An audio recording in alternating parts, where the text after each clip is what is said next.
आज मैं अपनी बेटी को आवाज दे रही थी। सुबह के 9 बज चुके थे, पर अभी तक मेरी कोमल नहीं जागी थी। मैं आजकल उसकी वजह से बहुत परेशान रहती थी। उसके ना पढ़ने की वजह से मैंने उसको हॉस्टल में डाला था। वो छुट्टियों पर घर रहने आई थी। मुझे लगता था जैसे मेरी बेटी पर किसी जिन या भूत का साया हो गया हो। उससे पहले वो हमेशा मेरे पास सोया करती थी। जब वो घर आई तो थोड़ी बदली बदली थी और अब वो एक अलग कमरे में सोने लगी। जबकि कुछ महीनों से मुझे लगता था कि मेरी बेटी मुझसे कुछ छुपा रही है। सुबह जब उसका दरवाजा बजाती तो वो दरवाजा बहुत देर से खोलती थी और बहुत घबराई हुई होती थी। आज भी मैं उसका दरवाजा बजाकर थक गई थी। मैंने जब फिर आवाज दी तो उसने मरी सी आवाज निकाली और दरवाजा खोला तो चेहरे पर अजीब सी थकान महसूस हो रही थी। जैसे लग रहा था वो बहुत परेशान थी। मेरी नजर जब मेरी बेटी के पांव पर पड़ी तो वो बड़े अजीब तरीके से खड़ी थी, जैसे वो किसी तकलीफ में हो। आज काफी दिन के बाद मेरी सहेली और ननद पूजा भी मेरे घर आई थी। उसकी शादी को 3 साल हो गए थे और मेरे पति की इकलौती बहन भी थी, तो इसलिए मेरे घर उसका आना जाना बराबर रहता था। जबकि मेरे सास ससुर इस दुनिया में नहीं थे, फिर भी उसका मायका बरकरार था। मुझे डर था कहीं मेरी बेटी उनके सामने ना आ जाए, और अगर उसी हालत में आ गई तो मेरी ननद जरूर कोई ना कोई बात करेगी। उसे तो बस बात करने का बहाना चाहिए होता है। तभी मेरी ननद ने पीछे से आवाज दी, मोहिनी, तुम्हारी बेटी नहीं आ रही सामने? क्या बात है? मुझे कितने दिन हो गए हैं अपनी भतीजी से मिले हुए। उसी समय मेरी बेटी मेरे सामने आकर खड़ी हो गई। मेरी बेटी थोड़ी सी घबराई हुई थी। वो लंगड़ा लंगड़ा कर चलने लगी। ये देखते ही मेरी ननद ने मुंह पर हाथ रख लिया। अरे मोहिनी, इसे इतनी सी उम्र में क्या हुआ है? आपकी बेटी लंगड़ा लंगड़ा कर चल रही है। भगवान ना करे कहीं कुछ गलत हो। मेरी ननद की बात सुनकर मेरा कलेजा कट गया। वो हमेशा अपनी बेटियों पर ही इतराती थी। मैंने कहा, पूजा, ऐसी कोई बात नहीं है। आज मेरी बेटी की तबीयत कुछ ठीक नहीं लग रही। मेरी बच्ची में ऐसी कोई बीमारी नहीं है। मेरी ननद चारों तरफ आंखें घुमा घुमा कर मेरी बेटी को हर जगह से देखे जा रही थी। उसकी हालत पर वो बहुत खुश हो रही थी। मैंने बेटी के कमरे का दरवाजा बंद कर दिया। उसे कहा कि जाकर तैयार होकर बाहर आए। उसे काफी देर लगी। जब मेरी बेटी कमरे से बाहर नहीं आई तो मजबूरन मुझे ही उसके कमरे में जाना पड़ा। लेकिन सामने का मंजर देखकर मैं हैरान रह गई थी। मैंने अपनी बेटी के तकिए पर नजर डाली तो मेरी आंखें फटी की फटी रह गई। मैं सोच भी नहीं सकती थी कि मेरी बेटी मुझसे इतनी बड़ी बात छिपा रही है। पर उस वक्त पूजा मुझे बुला रही थी, इसलिए मैं चुप हो गई थी। मैंने अपनी बेटी से कोई सवाल नहीं किया। थोड़ी देर के बाद वो बाहर आई तो उसने बहुत ही अच्छा सा कपड़ा पहना हुआ था। मैं उस कपड़े को देखकर उस वक्त परेशान हुई। पहला ख्याल मेरे दिमाग में यही आया कि ये कपड़े तो मैंने अपनी बेटी को दिलवाए ही नहीं थे, तो ये नए कपड़े कहाँ से आए? मैंने इससे पहले कभी अपनी बेटी को ऐसे कपड़े पहनते हुए नहीं देखा था। मुझसे कहने लगी, किसी और ने ये कपड़े दिए हैं। लेकिन मेरी ननद को इस बात से कोई फर्क नहीं पड़ा। मेरी बेटी की वारी जाने लगी और बोली, बहुत ही खूबसूरत बच्ची है तुम्हारी, कहीं नजर न लग जाए। ये कहकर वो थोड़ी खिसियानी सी हंसी निकालने लगी। मैं समझ नहीं पाई। थोड़ी देर के बाद वो उठकर चली गई। मैं अपनी बेटी पर बरस पड़ी। मैंने कहा, तुम ये कपड़े कहाँ से लाई हो? मैंने तो तुम्हें लेकर नहीं दिए। बोली कि मम्मी, आप भी कमाल करती हो। मम्मी, जब मैं हॉस्टल में थी मेरी एक सहेली बहुत ही अमीर है। मैंने आपको दिया के बारे में बताया तो था। पिछले दिनों मेरे बर्थडे पर उसने मुझे ये कपड़े गिफ्ट में दिए थे।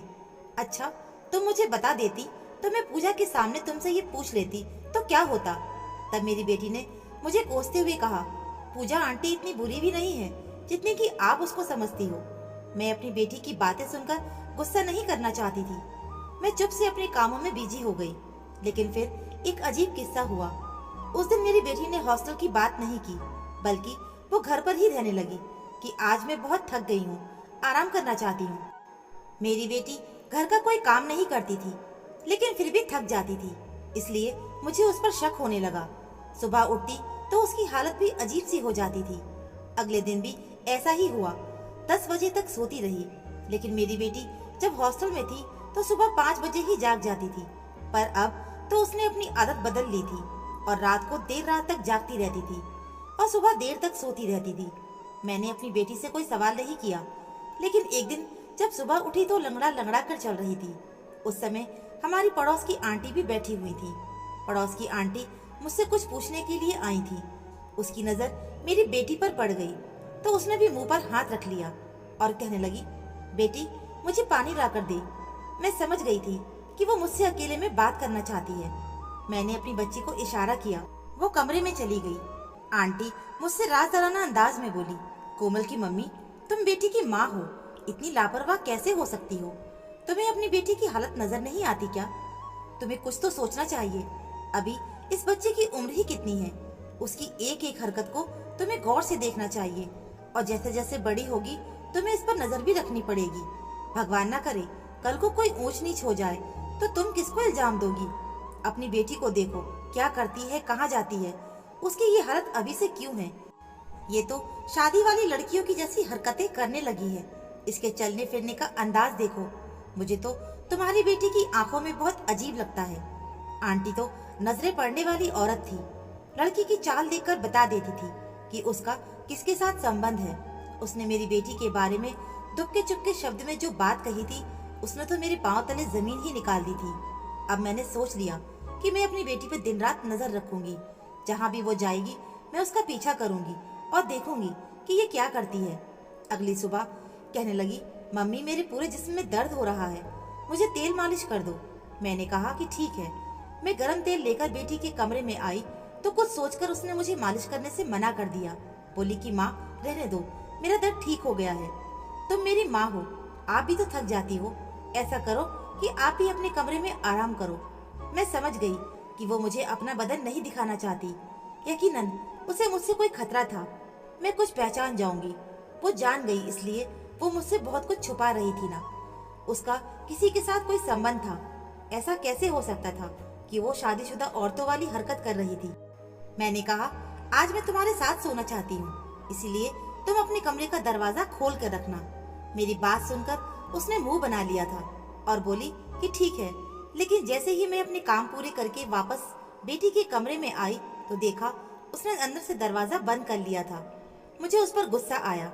मैं दरवाजा बजाने लगी पर वो सो चुकी थी। उसने दरवाजा नहीं खोला। अब तो गुस्से से मेरा हाल बुरा हो रहा था और शक भी अलग हो रहा था कि कोई जवान बेटी भला अपने कमरे का दरवाजा बंद करके सोए। माँ बाप उसके बारे में कैसे अच्छा सोच सकते हैं। खैर, मैं अपने कामों में बिजी हो गई थी। पर सुबह मेरी बेटी की फिर से वही हालत थी। मैंने कहा, आज मैं तुम्हारे हॉस्टल साथ चलूंगी। मेरी बेटी ने कुछ दिनों से हॉस्टल के लिए भी दोपहर का वक्त रखा था। पहले की तरह वो सुबह उठकर नहीं जाती थी। उसकी ये बात भी मुझे पसंद नहीं आई थी और ना ही उसकी वजह समझ में आई थी। मैंने सोचा कि रात को अपनी बेटी के कमरे में सोने से अच्छा है कि मैं सबसे पहले उसके हॉस्टल का पता करूंगी कि पढ़ने जाती है या फिर मुझसे झूठ बोलती है। उस दिन मैंने फैसला कर लिया अपनी बेटी का पीछा करने के लिए। दोपहर के 12 बजे जब वो घर से निकली, मैंने भी बुर्का पहन लिया और उसके पीछे पीछे चल पड़ी। मेरी बेटी मेरे ख्याल में कहीं और जा रही थी। हॉस्टल का रास्ता तो कहीं और का था।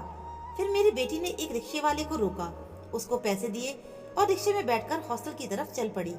मैं हैरान हो गई कि मेरी बेटी के पास इतने पैसे कहाँ से आए, जबकि मैंने तो कभी उसे कोई पैसे दिए ही नहीं थे।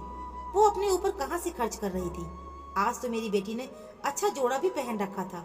मजबूरन मुझे भी एक रिक्शा रोकना पड़ा और मैं बेटी के हॉस्टल तक पहुंच गई। मैं भी उसके पीछे पीछे गई। मैंने देखा कि वो अपनी क्लास में जा रही थी। मुझे हैरत हुई।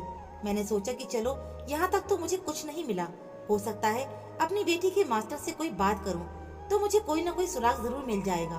पर प्रिंसिपल साहब के कमरे के पास ही स्टाफ रूम था। स्टाफ रूम में गई, वहाँ पर एक मास्टरनी बैठी हुई थी जिसका नाम रेखा था। मैं उसे काफी दिनों से जानती थी। कहने लगी कि नहीं, पहले सुबह वाले शिफ्ट में मैं उसको पढ़ाती थी, पर अब वो शाम वाली शिफ्ट में पढ़ती है, इसलिए मैं उससे बात नहीं कर पाती। पर मैं आपको कुछ बताना चाहती हूँ। अब तो मेरे और कान खड़े हो गए। मैंने कहा, मैं कुछ सुनने के लिए ही हॉस्टल आई हूँ। जानना चाहती हूँ कि मेरी बेटी किसी गैर कानूनी कार्यों में तो नहीं पड़ गई या कुछ उल्टे सीधे कामों में मिली तो नहीं है। आप मेरी बेटी को बहुत अच्छे से जानती हैं। मैं ये बात किसी और से नहीं कर सकती क्योंकि मेरी बेटी की इज्जत का सवाल है। मेरी बेटी ने ऐसी कोई हरकत तो नहीं की, मगर फिर भी मैं एक बेटी की माँ हूँ। मुझे बहुत फिक्र है। मैं चाहती हूँ कि मैं अपनी बेटी के बारे में हर तरह की जानकारी रखूँ। आप बताइए, आप मेरी बेटी के बारे में क्या जानती हैं? मेरी बात पर वो फिक्रमंद होने लगी। मैं आपको सिर्फ एक ही बात बता सकती हूँ, भगवान न करे आपकी बेटी को कुछ हो। मैंने तो ऐसी कोई हरकत नहीं देखी, लेकिन कुछ दिनों से मैं अजीब सा बदलाव देख रही हूँ उसके अंदर। एक तो उसकी आंखों में हमेशा नींद सवार रहती है, ऐसा लगता है कि वो रात को सोती नहीं है, और थोड़ा सा लंगड़ा लंगड़ा कर चलती है। कहती है कि मेरे पूरे बदन में दर्द रहता है। मैं थोड़ी सी बीमार हूँ, इसलिए मैंने कुछ दिन पहले ही उसे छुट्टी दे दी थी। लेकिन उससे पहले आपकी बेटी बहुत ही अच्छे से हॉस्टल में आया करती थी। उसका टाइम टेबल भी बहुत अच्छा था और अच्छे से पढ़ती थी। रही हॉस्टल की बात, तो हमारे हॉस्टल के रूल्स बहुत सख्त हैं। बच्चियों को बाहर जाने की इजाजत भी नहीं देते। अगर कोई बच्ची बगैर बताए हॉस्टल छोड़ दे तो हम उसके माँ बाप को उसी दिन बता देते हैं। आपकी बच्ची हॉस्टल में ऐसी कोई हरकत नहीं करती जिस पर आपको परेशान होना पड़े, लेकिन आपको उसे घर में देखना चाहिए कि वो घर में क्या करती है, कैसे रहती है और कहाँ सोती है और क्या खाती है। और हाँ, रात को आपको उसके कमरे में उसके साथ ही सोना चाहिए। मुझे ऐसा लगता है कि वो रात को सोती ही नहीं। क्या आप अपनी बेटी के साथ उसके कमरे में नहीं सोती? मैंने ना में सिर हिला दिया। नहीं जी, मेरी बेटी का कमरा तो अलग है।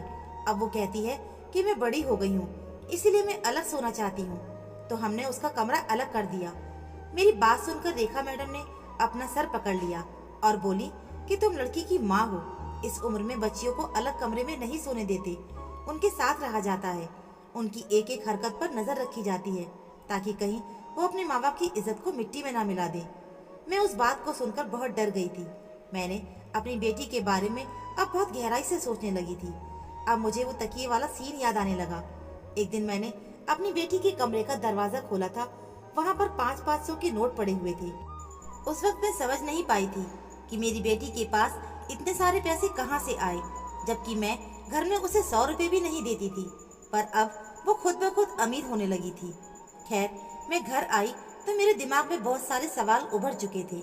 मैं सोचने लगी थी कि आखिर मेरी बेटी कहाँ से ये पैसे लाई है, वो किन कामों में मिली हुई है।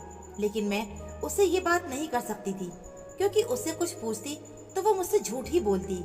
अब रात का वक्त गुजरा, सुबह हुई तो मेरी बेटी की फिर से वही हालत देखकर मैंने पक्का इरादा कर लिया कि आज पूरा दिन अपनी बेटी के साथ ही रहूंगी और रात को भी उसके साथ उसके कमरे में ही सोऊंगी।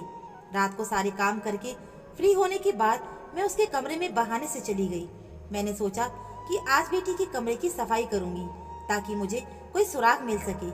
मैं जैसे ही उसके कमरे में गई, मेरी बेटी चौंक कर मुझे देखने लगी और बोली, क्या बात है मम्मी, आपको कुछ जरूरत है? मैंने कहा, जरूरत तो नहीं है, पर तुम्हारे कमरे की काफी दिनों से सफाई नहीं हुई है, तो मैंने सोचा कि आज मैं तुम्हारे कमरे की सफाई करूंगी। कोमल उठकर खड़ी हो गई और बोली, मम्मी क्या आप सफाई करेंगी मेरे कमरे की? आप बैठो, सफाई मैं करूंगी। कोमल ने मेरे हाथ से झाड़ू ले लिया और मुझे बेड पर बैठने को कहा और खुद झाड़ू पोछा करने लगी। मेरी नजर कोमल के कमरे में चारों तरफ देख रही थी। मुझे इस कमरे में सिर्फ नए कपड़े ही नजर आ रहे थे। उठकर कोमल की अलमारी खोली। कोमल फौरन चौंक कर मेरे पास आई और बोली, मम्मी क्या चाहिए? मैंने उसे हटाया और कहा कि तुमने क्या मम्मी मम्मी की रट लगा रखी है। ये मेरी बेटी का कमरा है, मैं जब चाहे देख सकती हूँ इस अलमारी में क्या क्या है। जबकि मैंने अलमारी खोली तो उसमें सिर्फ नए कपड़े ही लटक रहे थे। कपड़े देखकर मेरे तो होश ही उड़ गए। मुझे उसकी हॉस्टल की रेखा मैडम की बात याद आने लगी कि आपकी बेटी की तो कोई सहेली ही नहीं है। कपड़े देना तो दूर की बात, किसी से वो बात भी नहीं करती। आजकल वो बहुत चुप रहती है।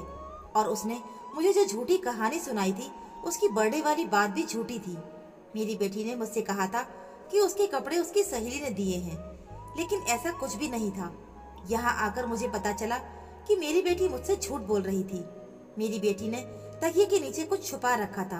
तकिया उठाया तो बेटी का चेहरे का रंग उड़ने लगा। मैंने पूछा, ये सब क्या है? वो बोली, माँ आप गुस्सा मत करो, दरअसल मैं ट्यूशन पढ़ाती हूँ और उन पैसों से इस तरह की चीजें लाती हूँ, और ये सब कपड़े तो मैंने सेकंड हैंड लिए हैं। माँ बस मुझे शौक है, आप तो जानती हैं मैं हॉस्टल जाती हूँ, शाम को ही घर आती हूँ और कोई ऐसा काम नहीं करती जिससे आपकी बदनामी हो। मैं बाहर लड़कियों के साथ खेलने कूदने भी नहीं जाती। आपको मुझ पर यकीन करना चाहिए। आप तो मुझे शक भरी निगाहों से ही देखती रहती हो, जैसे मैं कोई बहुत बुरा काम कर रही हूँ। मैंने अपनी बेटी से कहा, आज मैं तुम्हारे कमरे में तुम्हारे साथ सोना चाहती हूँ। मेरी बेटी मेरी बात सुनकर बहुत परेशान हो गई। बोली, मम्मी मुझे तो अकेले ही नींद आती है, मैं तो रात को बहुत देर तक जागती हूँ, आप यहाँ सोकर क्या करोगी? मैंने कहा, नहीं, मुझे यहीं सोना है। मेरी बेटी ने कहा, ठीक है, आप सो जाएं, आप थक गई हैं, मैं आपके लिए दूध का गिलास लेकर आती हूँ। मेरी बेटी किचन से वापस आई तो उसके हाथ में दूध का गिलास था। मैंने कहा कि ये क्या है? वो बोली कि आप दूध पिएंगी तो आपकी थकान उतर जाएगी। मैंने उसके हाथ से दूध का गिलास ले लिया और पी लिया। उसके बाद मुझे बहुत तेज नींद आ गई।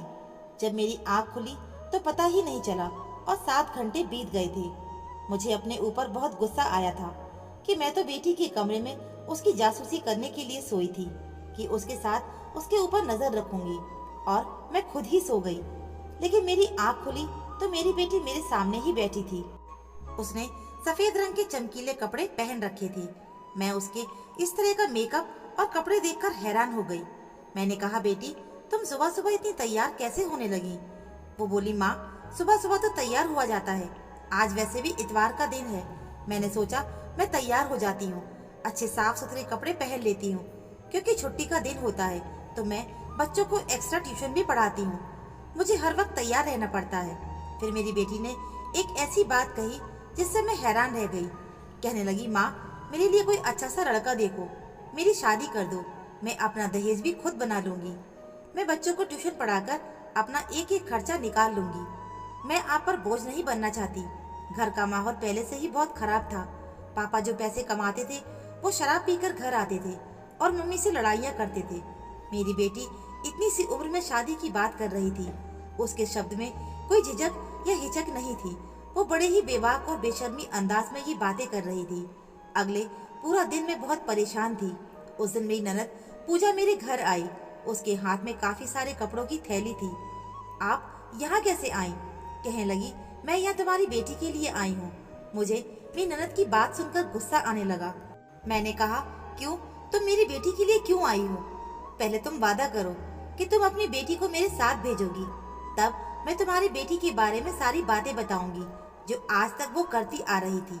तुम मेरी बेटियों को तो जानती ही हो कि मेरी बेटी पढ़ने में कमजोर है और तुम्हारी बेटी पढ़ने में बहुत तेज थी। और जब मैंने उसके बारे में हॉस्टल से उसकी सारी जानकारी निकाली तो उसके टीचर ने उसके बारे में इतना अच्छा बताया, तो मैंने उसी दिन तय कर लिया था कि तुम्हारी बेटी को मैं लालच दूंगी तो वो मेरे घर आया करेगी, क्योंकि तुम्हारे घर की ऐसी हालत थी कि तुम दोनों लड़ते झगड़ते रहते थे। ऐसे में तुम्हारी बेटी बहुत परेशान रहती थी और पैसों की तंगी की वजह से वो कुछ भी इतना नहीं कर पाती थी। वो दिन में मेरी बेटियों को पढ़ाया करती थी और रात को मेरे बेटे के साथ डांस बार में डांस किया करती थी, जिसकी वजह से मेरे घर में किसी भी चीज की कोई कमी नहीं थी, क्योंकि तुम्हारी बेटी बहुत खूबसूरत थी। मैं उसे रात को लालच देकर ले जाया करती थी, इसीलिए डांस करते हुए उसके पैरों में और शरीर में बहुत तकलीफ होती थी, जिसकी वजह से वो लंगड़ा कर चलती थी। और दिन में जब वो गायब हुआ करती थी तो मेरी बेटियों को पढ़ाया करती थी, और मैं तुम्हारी बेटी को एक ऐसी दवाई भी पिलाया करती थी जिससे वो उम्र से पहले बड़ी हो जाए। इस वजह से तुम्हारी बेटी बहुत बदली बदली सी दिखाई देती थी, जबकि वो मेरी चारों बेटियों से छोटी थी, इसीलिए वो मेरी चारों बेटियों से बड़ी दिखती थी। और उसकी वजह से मेरे घर में काफी पैसा आ रहा था और मेरी बेटियां भी काफी अच्छे से पढ़ने लगी थी। अब तुम्हारी भलाई इसी में है कि तुम चुप रहो, मैं उसको अब बाहर विदेश भेज दूंगी। मैं अपनी ननद की बात सुनते सुनते बेहोश हो गई। जब मुझे होश आया तो मैं हॉस्पिटल में बेड पर थी। मेरे घर में इतना सब कुछ होता रहा और मुझे मालूम ही नहीं था। मैं वापस आई तो मैं अपनी ननद से पूछने लगी, तुमने मेरी बेटी के साथ ऐसा क्यों किया? मेरी ननद ने कहा, जब से तुमने मेरे भाई को अपना दीवाना बनाया था वो मुझे और मेरे माँ बाप को भूल गया था। उसके गम में मेरे माँ बाप भी मर गए थे। तब से ही मैं तुमसे जलने लगी थी। तुम सिर्फ अपने बारे में ही सोचती थी, मेरी और मेरे भाई की तुम्हें कोई परवाह नहीं थी। भाई ने मेरी शादी एक ऐसे आदमी से कर दी थी जो सिर्फ तवाइफ के कोठों पर ही बैठा रहता था। उसे अपने घर की कोई चिंता नहीं होती थी। इसी सब का मैं तुमसे बदला ले रही थी और तुम्हारी बेटी को भी मैंने उसी जगह पर पहुंचा दिया। मैं अपने घर में अपने झगड़ों में ही बिजी हो जाती थी और इसलिए मैंने अपनी बच्ची पर ध्यान नहीं दिया। उसका नतीजा मुझे मिल गया था। तो दोस्तों, उम्मीद है आपको हमारी ये कहानी ज़रूर पसंद आई होगी। कहानी अच्छी लगी हो तो वीडियो को लाइक, शेयर, चैनल को सब्सक्राइब जरूर कर लीजिएगा। मिलते हैं फिर एक नई कहानी के साथ। कहानी सुनने के लिए आप सभी का बहुत बहुत धन्यवाद।